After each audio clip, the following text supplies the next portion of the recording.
We are going to be turning to 1 Peter 1 and starting in verse 13 and reading to verse 21 this morning. 1 Peter 1:13. Therefore, with minds that are alert and fully sober, set your hope on the grace to be brought to you when Jesus Christ is revealed at his coming. As obedient children, do not conform to the evil desires you had when you lived in ignorance. But just as he who called you is holy, so be holy in all you do. For it is written, be holy because I am holy. Since you call on a Father who judges each person's work impartially, live out your time as foreigners here in reverent fear. For you know that it was not with perishable things such as silver or gold that you were redeemed from the empty way of life that was handed down to you from your ancestors, but with the precious blood of Christ, a lamb without blemish or defect. He was chosen before the creation of the world, but was revealed in these last times for your sake. Through him, you believe in God who raised him from the dead and glorified him, and so your faith and hope are in God. Thank you, Jackie. Good afternoon, everyone. Well, in our first few years serving as missionaries in Southeast Asia, Anna and I experienced a lot of tough things. There was loneliness, there was culture stress, there were medical emergencies. But when I look back, it's surprising, or it's strange to realise that one of the moments when I got most upset, when I was most emotionally churned up inside, it was actually a time when a student of mine plagiarised an essay and then lied to me about it. Let me tell you the story. It was my first semester teaching at the Bible college there. I was teaching an Old Testament unit. I was teaching the third year cohort. So this is my first ever cohort of students. I really invested in them. I loved them. I prayed for them. I got to know each of them well. We had them to our house for fellowship. They meant a lot to me, and their walk with Christ meant a lot to me. Well, when I was marking the first assignment, I found that two were identical. And I did some basic detective work, and that revealed that one of them had stolen the thumb drive of another student, copied the assignment, and then submitted it as his own. And when I spoke to the guy who did this and presented him what was incontrovertible evidence of his guilt, he lied to me and said that he didn't do it. Now, I stayed calm during this meeting, but I felt really upset. Why? Why did I feel so upset about this? I think it's because what the gospel is supposed to do in someone's life is bring about a changed life. And so when a third-year Bible college student who is a Christian leader in training steals, cheats, and lies, it feels like something's gone wrong. How do you feel when you hear news of a Christian leader dismissed for bullying or dismissed for infidelity? You feel devastated, right? Because you know that the gospel should produce a changed life. How do we feel when we see sin in our own lives? Others may not be seeing it, but we know it, we see it. How do we feel? We feel grieved, right? Because the gospel should produce a changed life. We know it from Scripture, but I think we also know it instinctively. Last year I met a lady who had become a Christian 20 minutes earlier. And this lady was overcome with joy at the grace that she just discovered about Jesus and that she turned to him. And she was overcome to the point of tears in this conversation I had with her, that she now had this eternal hope that she'd never had before. But you know what? Right in that very first conversation I had with her, like 20 minutes after she'd come to faith, she was already asking questions about how she should now live. She knew it instinctively before anyone could jump in and tell her that the gospel should produce a changed life. She knew it, we know it, we want it, right? It grieves us when sin remains in our life, just as it grieves God. We want that changed life. God calls us to that changed life. And today's text is going to help us pursue it. See, in today's text, Peter, having just outlined the salvation that we have in the gospel, he moves on to the question, how then shall we live? And what he's doing in this text is equipping us to live out this changed life which the gospel requires. And so whether you've been a Christian for 20 minutes or for 20 years or for even longer, this is a text that you need, that we need. Text which equips us to live a life changed, radically changed by the gospel. So our question, how then should we live? We're going to work through this text and we're going to find 3 answers to that question, which come out of the 3 main commands that we find in this text. But just before we dive in, there's a foundation stone that we need to set properly in place. Get this right, and all that we learn from today's text will be life-giving, life-changing, spiritually sustaining. Get this wrong, and the commands which we're about to look at in this text will be life-draining, life-damaging, spiritually condemning. What is it? Well, it's something you actually already know, which is good. But it's something which I find Christians, myself included, seem to keep forgetting or keep losing sight of. What is it? Well, have a look at the first word of our text, verse 13. Therefore. This is a really important word today. It's a word that changes everything when it comes to living the Christian life.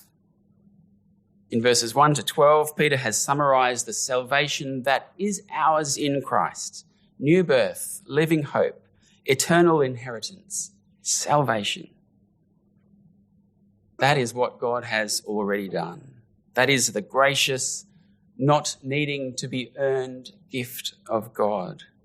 Something we have, something we've been given already.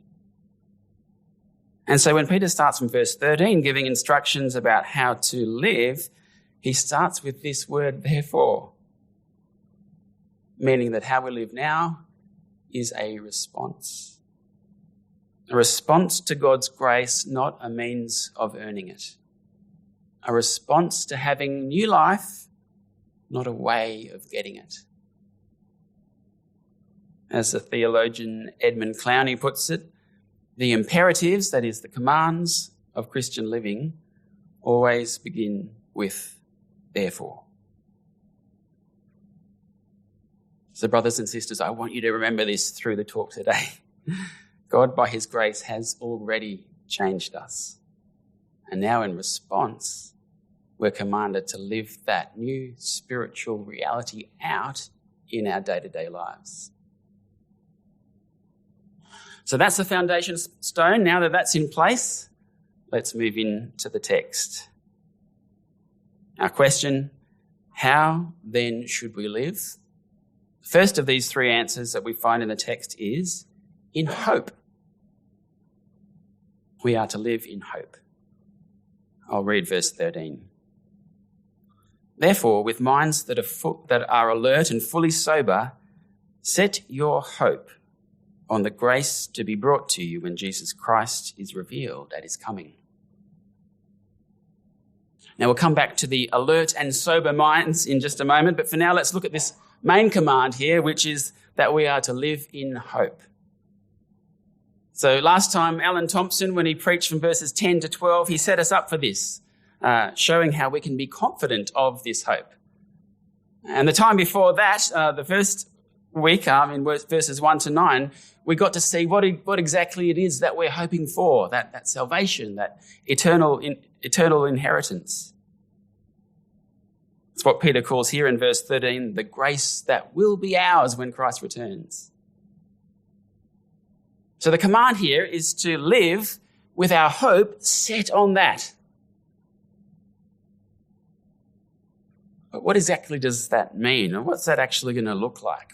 Setting our hope on that future salvation. Well, think about it this way. Let me ask you a question. What answer do you give when your anxious heart asks, is everything okay? Am I okay? Will everything turn out all right? Our anxious heart sometimes asks those kinds of questions, doesn't it? The way we answer that question will tell us where we're setting our hope. Is everything okay? Yes, I've got money in the bank. Yes, I've got my superannuation sorted. Is everything okay? Yes, I've got a good job. I'm respected. I'm popular. Is everything okay? Yes, I've got a really fun weekend planned. Is everything okay?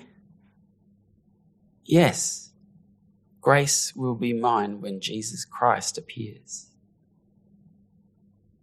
See, the way we answer the question tells us where we're setting our hope, where our hope is.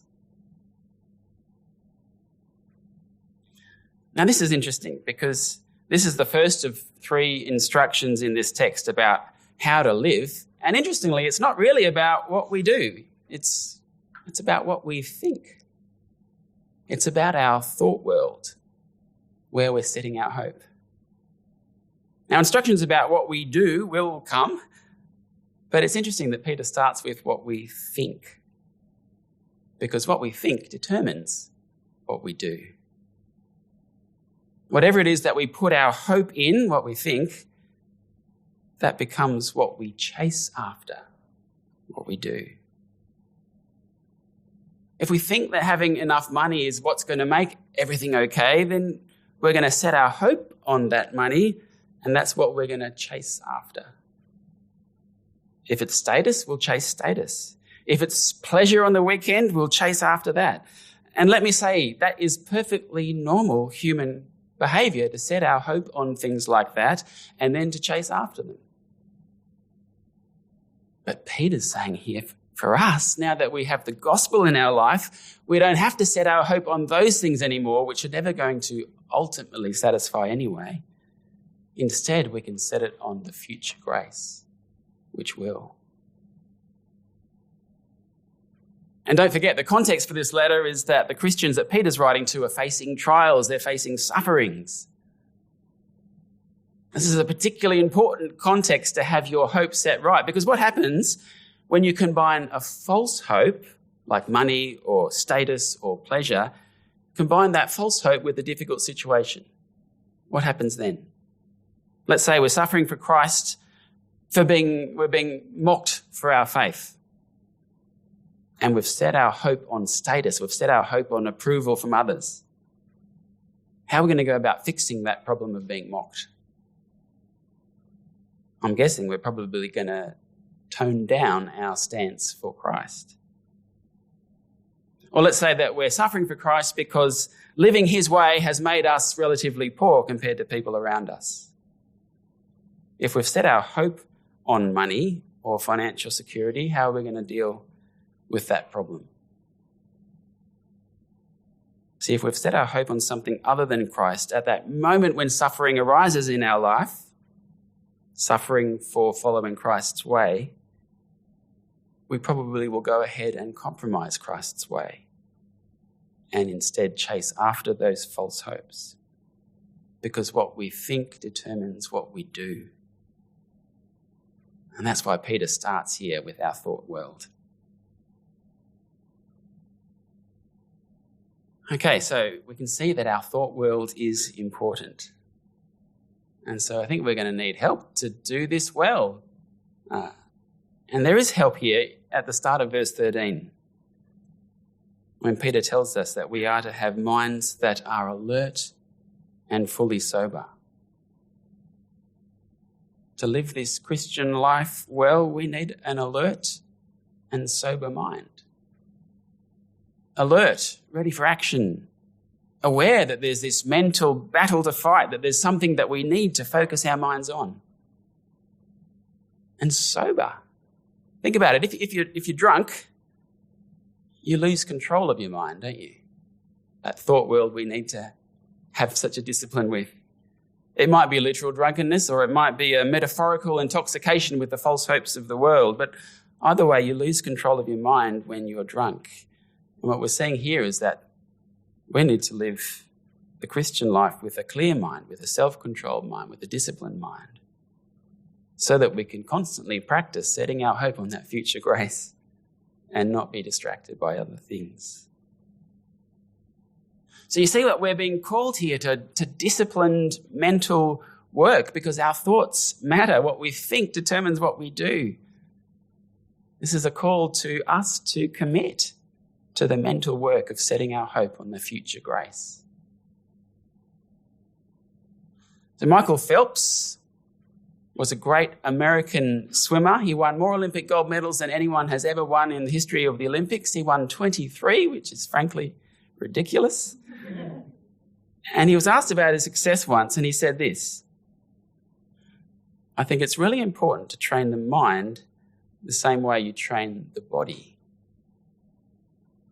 And when he was asked to unpack that and explain what he did, he explained that before every race, in the lead up, in the days and weeks beforehand, he would close his eyes and vividly imagine every detail of the swim. He'd picture himself diving in, picture the strokes, the turns, the finish, and he would even imagine things going wrong. He would imagine obstacles like another swimmer doing better than expected, which I don't think actually ever happened, but he would imagine that and mentally rehearse how he would handle those situations should they arise, because he knew that what he thought would determine what he did. And in fact, once at the Beijing Olympics, his goggles malfunctioned during the 200-metre freestyle final. So water poured in. This is a swimmer's nightmare. But he'd already imagined this scenario. He'd already prepared for it. He'd imagined what he'd do. And so he knew what to do, and he swam on, and he even won the gold medal in that race too. And I wonder, can we train our minds like that? Can we bring that kind of disciplined mental work to a task which, let's face it, is far, far more important?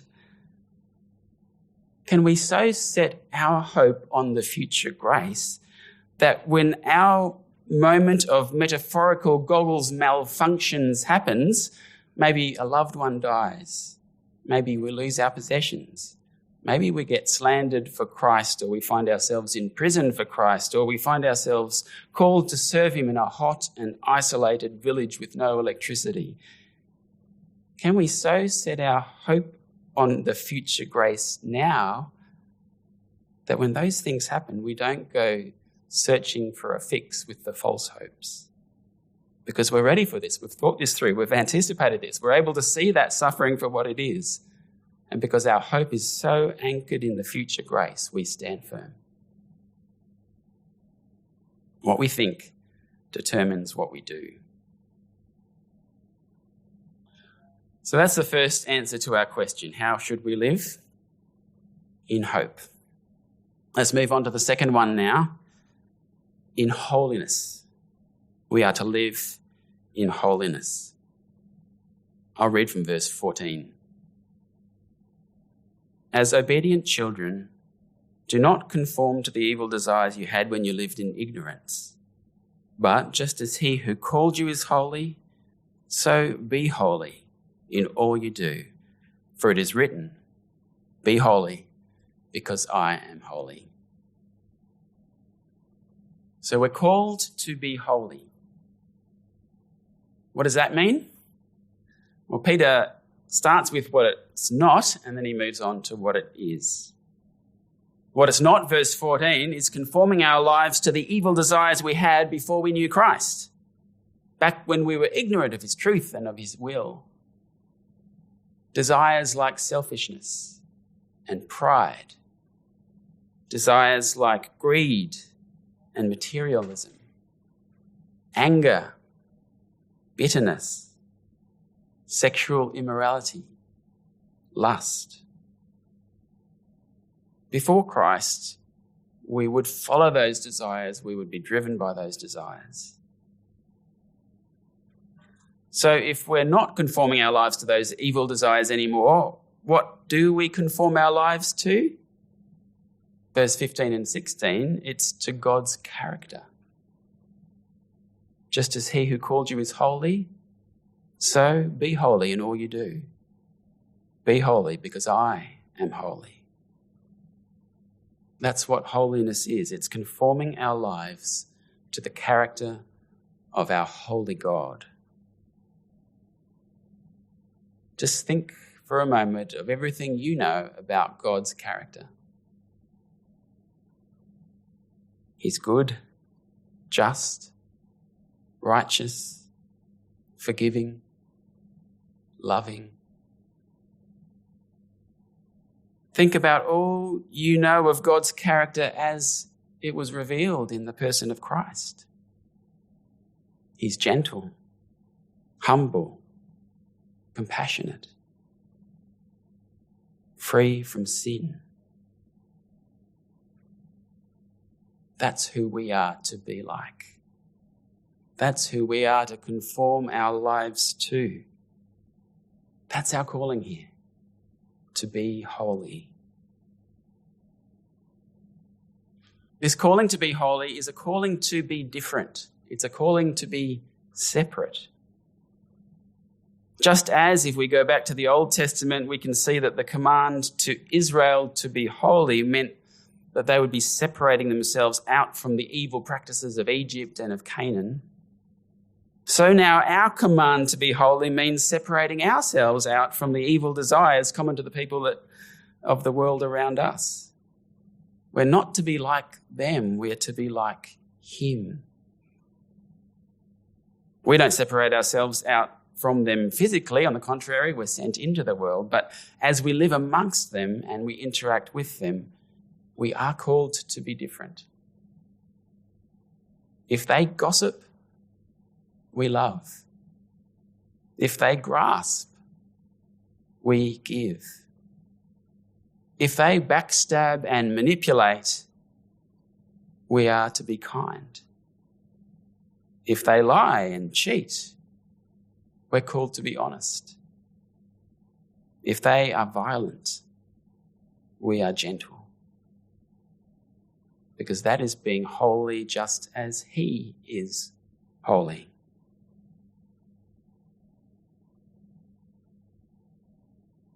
Okay, I want you to pause for a moment and just have a quick reflection. How are you responding to all this? How are you feeling about this command to be like God?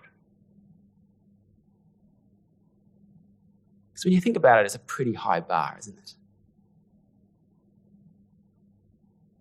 Behavioural psychologists describe a situation which sometimes arises in the classroom or elsewhere when an individual believes that the task that's given to them is so difficult that success will be unattainable, and so they don't even try.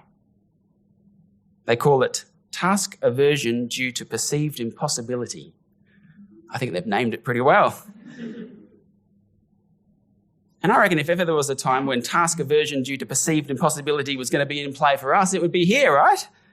Don't be like the rest of the world. Be like the God, the perfect, holy God.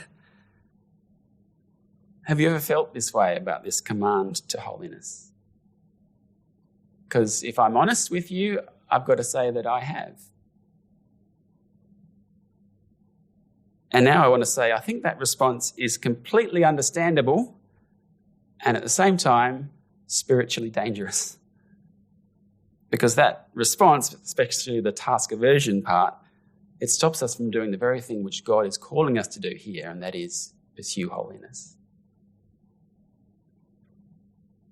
I think we need to see that it's wrong thinking. The perceived impossibility part is the wrong thinking because it's not possible. God is making it possible. Remember that foundation stone that we laid before we dived into the text. God has done it all already. He's already given us new birth. He's already given us this new identity as his children. We already are holy people. What this command is about is living out that reality more and more. And we know that even in that, he's working in us by his Spirit to empower us for that as well. Just on that, notice how he begins verse 14. As obedient children, he says. It's what we already are. He doesn't say, become obedient children by being holy. He says, as people who've already by grace been made God's children, now live that new reality out. Pursue it by the strength and by the Spirit that he gives you, surrounded by the grace that he's lavishing on you. So our question today is, how then shall we live? So far, the two answers have been in hope and in holiness. Now the third and final, in reverent fear. We are to live in reverent fear. I'll read verse 17.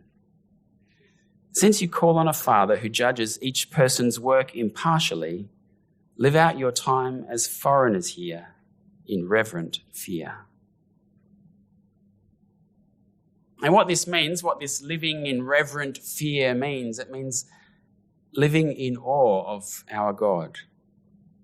It means trembling at his bigness, his might, his holiness. It means having our daily living shaped by an awareness of his presence, an awareness of his perfect will, an awareness that he's watching and that he cares about how we live. Now, let's be honest, this is a long way from our culture's ideal for how to live life. Our culture, we're suspicious of authority.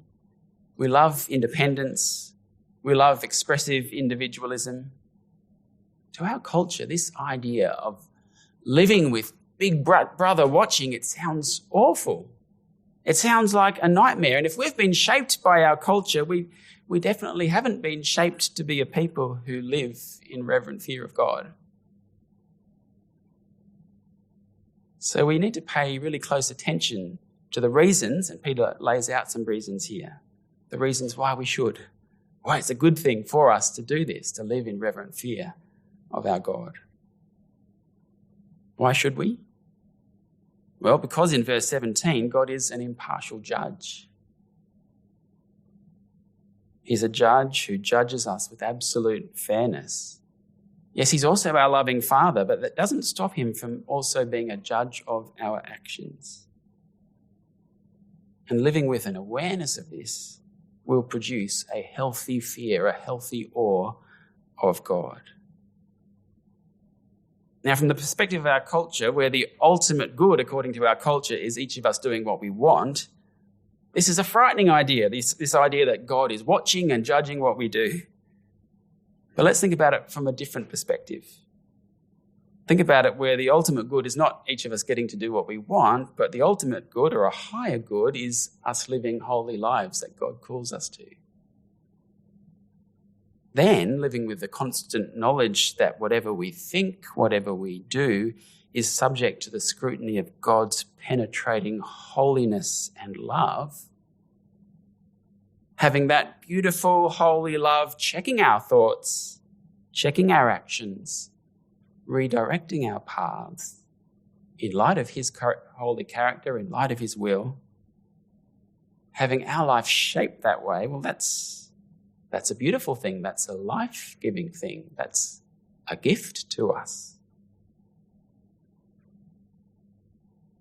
Peter gives another reason for why we should live in reverent fear, and that's because we've been rescued at great expense from the other empty life. Verse 18, for you know that it was not with perishable things such as silver or gold that you were redeemed from the empty way of life handed down to you from your ancestors, but with the precious blood of Christ, a lamb without blemish or defect.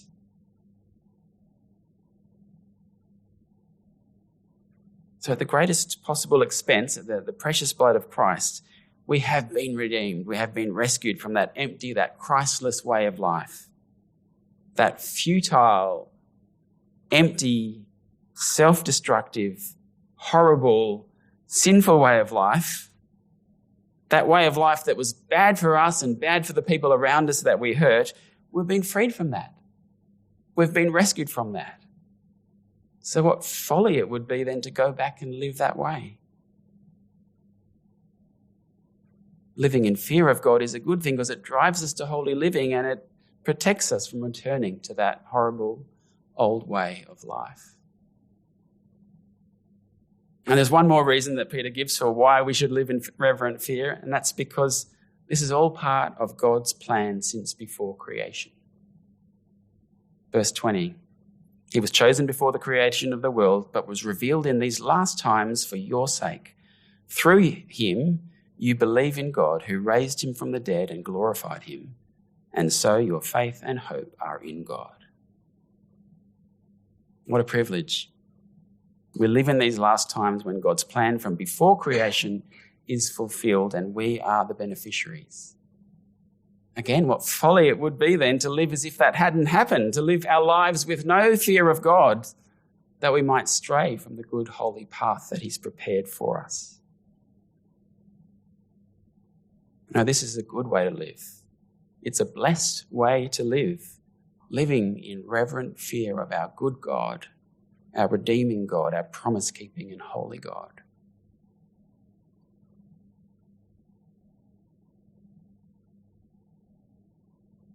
So our text today, it's been all about how we live now that we have been saved. We've seen that we are to live in hope with a Michael Phelps-style mental discipline, that we are to live in holiness, imitating God's character, not the world's, and that we are to live in reverent fear, driven to a holy life by an awareness of a good God watching us. You know, something that's blown me away as I've been preparing this and reflecting on this text is just how valuable, just how precious our lives are. Just how much they matter and how much it matters what we do with them.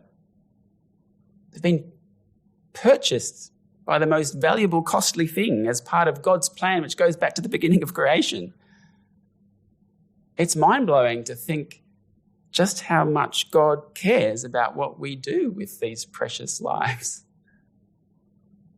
Have you ever been entrusted with something precious? Have you ever had the opportunity to hold a priceless vase or an expensive artwork? I'll tell you about a time when I did. When I was a teenager, my cello teacher owned a precious cello. It's 200 years old. It was worth hundreds of thousands of dollars. This guy rented houses all his life because he never purchased a house. All the money he had went into paying for his cello. And because it was so precious, he never let his students touch it. But once when he went out to the shops, another student and I decided we just couldn't resist having a go at this precious instrument. So one of us stood guard by the front door, while the other one had this amazing experience of playing a $200,000 cello. And then we swapped over to make sure each got a go. And I want to tell you, it was incredible. It was the best music I have ever made. But I can tell you there was plenty of reverent awe as we touched this thing. We were so careful. We lifted it slowly. We moved it gently. We did everything to make sure there would not be any scratches or bumps on that cello because we knew it was precious. Well, our lives are precious. Far more precious than any cello could ever be because they've been purchased with Christ's blood. But the way we respect the preciousness of our lives is not by avoiding scratches and bumps. The way we do it is by living a changed life, living in hope, living in holiness, living in reverent fear. See, the gospel should produce a changed life. It is a grief when a Bible college student steals and lies and cheats. It is a grief when you and I continue in sin. It's a grief because our lives are precious and you and I have been redeemed from that for something far, far better. The gospel should produce a changed life. And when by God's empowering we live in hope and in holiness and in reverent fear, it will produce a changed life in your life and in mine.